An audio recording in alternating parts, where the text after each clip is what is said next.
Hi guys, girls, non-binary and everyone. Welcome to the podcast. It's amazing to have you here. I am in Brighton, sunny Brighton, and just came back to my car to wait for my child. And I'm thinking I'm going to talk about imposter syndrome because this is somebody or something that gets me to the depth of my bloody soul.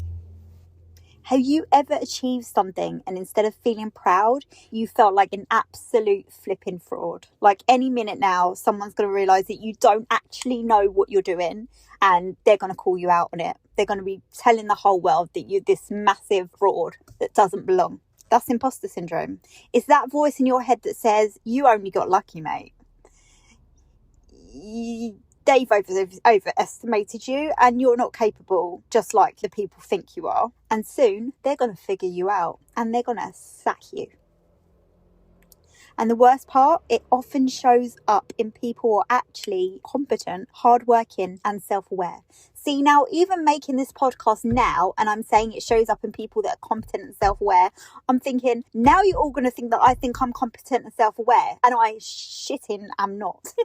Imposter syndrome can come from growing up being criticised compared to others or only praised for their achievements. It can come from trauma, perfectionism, anxiety, or constantly feeling like you have to prove your worth. For neurodivergent people, it can run even deeper than that.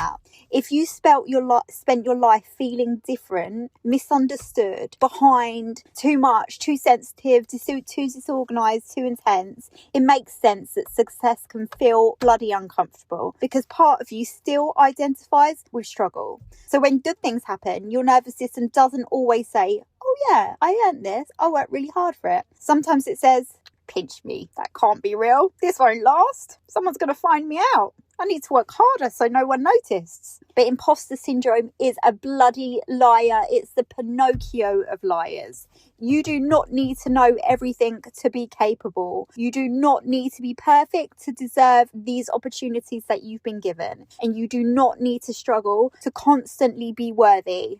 This is something I feel like in my everyday life, doing what I do and helping other neurodivergent people. I question my self-worth constantly and say, why do they want me to help them? You know, surely they're going to find out that I'm a fraud. But lately I've actually understood that I actually do know what I'm doing, but it's from struggle that I know what I'm doing. And I should have more faith in myself because I'm allowed to take up space in rooms that I worked really hard to enter. And God knows I worked hard to enter this room. You are allowed to be proud of yourself and your achievements, and you are allowed to stop treating every success like it's an accident, because it's not an accident. You work to get where you are. No one else has done it other than yourself. So you should be damn proud of that. You are not an imposter in your life. You are not an imposter in your job, and you are not an imposter in any situation you're in. I'm giving myself this prep talk as well as you guys.